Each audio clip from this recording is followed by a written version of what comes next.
ವಿಶ್ವ, ಅಮ್ಮ,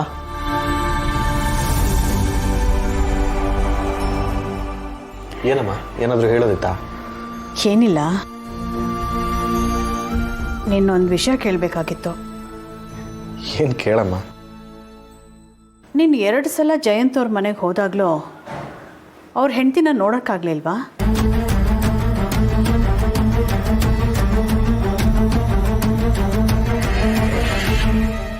ಇಲ್ಲಮ್ಮ. ಯಾಕಮ್ಮ ಅವಾಗಲೂ ಅದೇ ಕೇಳಿದೆ, ಇವಾಗಲೂ ಅದನ್ನೇ ಕೇಳ್ತಿದ್ಯಾ? ಏನಿಲ್ಲ ಕಣೋ, ಮನೆಯವ್ರಿಗೆ ಹೋಗಿನೂ ಅವ್ರನ್ನ ನೋಡೋಕ್ಕಾಗಲಿಲ್ಲ ಅಂದರೆ ನನಗೆ ನಂಬಿಕೆ ಬರಲಿಲ್ಲ. ಅಮ್ಮ, ನಾನು ಹೋಗಿದ್ದು ಜಯಂತ್ ಅವ್ರನ್ನ ನೋಡೋದಕ್ಕೆ, ಅವ್ರ ಜೊತೆ ಮಾತಾಡ್ಕೊಂಡು ಬಂದೆ ಅಷ್ಟೇ. ಯಾಕಮ್ಮ, ನೀನು ಅವ್ರನ್ನ ನೋಡಬೇಕು ಅನಿಸ್ತಿದ್ಯಾ? ಹಾಗೇನಿಲ್ಲ ಕಣೋ, ಸುಮ್ಮನೆ ಕೇಳಿದೆ. ಹಾಗೆ ಇನ್ನೊಂದು ಮಾತು, ನೀನು ಜಾನುನ ಸಂಪೂರ್ಣವಾಗಿ ಮರ್ತಿದ್ಯಾ ತಾನೆ?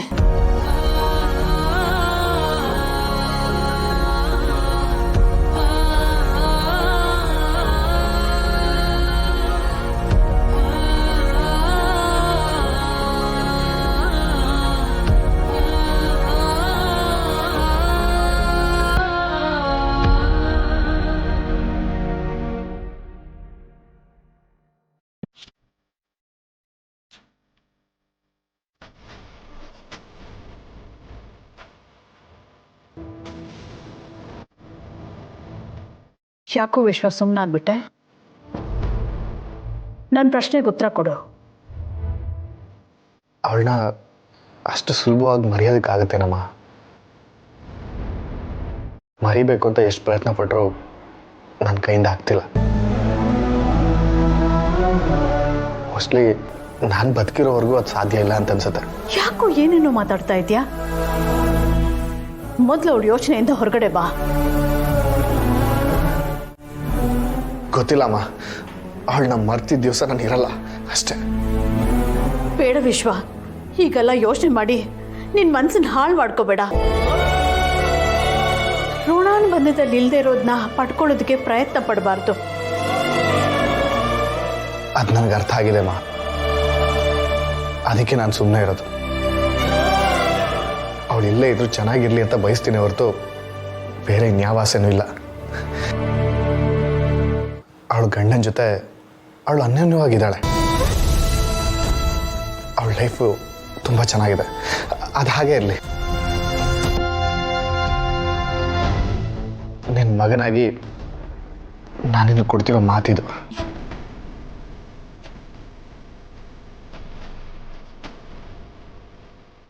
ವಿಶ್ವ,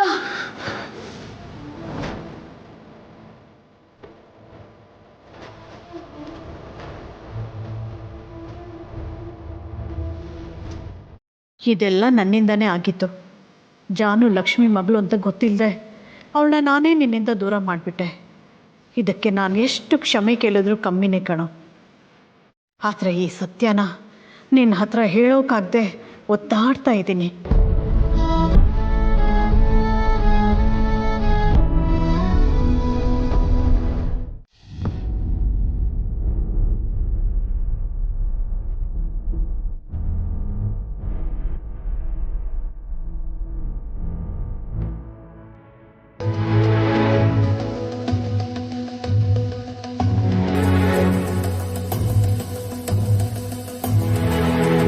ಚಿನ್ನು ಮರಿ, ಯಾಕೆಷ್ಟು ಟೆನ್ಷನ್ ಮಾಡ್ಕೊಂಡಿದ್ದೀರಿ ನೀವು? ಈ ಸಮಯದಲ್ಲಿ ಟೆನ್ಷನ್ ಮಾಡ್ಕೋಬಾರ್ದು ಅಂತ ಹೇಳಿದ್ರೆ ಜಾಸ್ತಿ ಟೆನ್ಷನ್ ಮಾಡ್ಕೋತಿದ್ದೀರಲ್ಲ, ಯಾಕೆ? ರೀ, ನಾನೇನು ಬೇಕು ಅಂತ ಟೆನ್ಷನ್ ಮಾಡ್ಕೋತಿಲ್ಲ, ಅದು ಹಾಗೆ ಆಗ್ತದೆ. ಡಾಕ್ಟ್ರು ಜರ್ನಿ ಮಾಡೋಕೆ ಒಪ್ಕೋತಾರೆ. ನಾನು ಅಮ್ಮನ ಮನೆಗೆ ಹೋಗಿ ಅಮ್ಮನ ಮಾತಾಡಿಸ್ಬೋದು, ಹಾಗೆ ವೆಂಕಿ ಅಣ್ಣನೂ ಮಾತಾಡಿಸ್ಬೋದು ಅಂತ ಖುಷಿಯಾಗಿದ್ದೆ. ಆದರೆ ಹೀಗೆಲ್ಲ ಆಗೋಯ್ತಲ್ಲ. ವೆಂಕಿ ಅಣ್ಣ ಬೇರೆ ಮನೇಲಿಲ್ಲ. ಅಮ್ಮ ಎಷ್ಟು ಟೆನ್ಷನ್ ಮಾಡ್ಕೊಂಡಿರ್ತಾರೋ ಅಂತ ಯೋಚನೆ ಆಗ್ತಿದೆ. ಚಿನ್ನು ಮರಿ, ಅವ್ರು ಯಾವ ಟೆನ್ಷನ್ನು ಮಾಡ್ಕೊಂಡಿರಲ್ಲ. ವೆಂಕಿಯವ್ರ ಮನೆ ಬಿಟ್ಟು ಹೋದ್ರು ಒಂದು ಮಾತ್ರಕ್ಕೆ ಎಲ್ಲ ಮುಗ್ದೋಯ್ತು ಅಂತ ಯಾಕೆ ಅನ್ಕೋತಿದ್ದೀರಿ ನೀವು? ನೋಡಿ, ನೀವು ಹೇಗೆ ವೆಂಕಿಯವ್ರನ್ನ ಪ್ರೀತಿ ಮಾಡ್ತೀರೋ ಅದಕ್ಕಿಂತ ಜಾಸ್ತಿ ಅತ್ತೆ ಮಾವ ಎಲ್ಲ ಪ್ರೀತಿ ಮಾಡ್ತಾರಲ್ವಾ. ಅವ್ರು ಹೋಗಿ ಮಾತಾಡ್ಸ್ಕೊಂಡು ಬಂದಿರ್ತಾರೆ. ಸರಿ, ಒಂದು ಕೆಲಸ ಮಾಡಿ, ನಿಮಗೆ ಸಮಾಧಾನ ಆಗುತ್ತೆ ಅನ್ನೋದಾದ್ರೆ ಒಂದ್ಸರಿ ಫೋನ್ ಮಾಡಿಬಿಡಿ. ಅದು ಹಾಗೆ ಆಗಲ್ಲ ರೀ. ಹೇಗಾಗತ್ತೆ ಹೇಳಿ? ಇವಾಗ ನೀವು ಹೇಳ್ದಾಗೆ ಮಾಡಿದ್ರೆ ಅಮ್ಮ ನನ್ನ ಸಮಾಧಾನಕ್ಕೋಸ್ಕರ ಇವಾಗ ಎಲ್ಲ ಸರಿ ಹೋಗಿದೆ, ನಾನು ವೆಂಕಿನ ಹೋಗಿ ಮಾತಾಡ್ಸ್ಕೊಂಡು ಬಂದಿದ್ದೀನಿ, ಖುಷಿಯಾಗಿದ್ದೀವಿ ಅಂತ ಸುಳ್ಳು ಹೇಳ್ತಾರೆ. ಅದನ್ನೆಲ್ಲ ನಂಬಕ್ಕಾಗತ್ತಾ ಹೇಳಿ? ಅದೆಲ್ಲ ನೇರವಾಗಿ ಹೋದ್ರೇನೆ ಮಾತಾಡೋಕ್ಕಾಗೋದು. ಅಲ್ಲ, ನೇರವಾಗಿ ಹೇಗೆ ಹೋಗೋಕ್ಕಾಗತ್ತೆ? ಡಾಕ್ಟರ್ ಅಡ್ವೈಸ್ ಮಾಡಿದಾರಲ್ಲ ಜರ್ನಿ ಮಾಡಬಾರ್ದು ಅಂತ. ಒಂದು ಕೆಲಸ ಮಾಡೋಣ, ನಾವು ನಿಧಾನ ಕಾರ್ ಓಡಿಸ್ಕೊಂಡು ಅಮ್ಮನ ಮನೆಗೆ ಹೋಗೋಣ. ಆ ಡಾಕ್ಟ್ರಿಗೆ ನಾವು ಹೋಗಿದ್ದೀವಿ ಅಂತ ಹೇಳೋದೇ ಬೇಡ.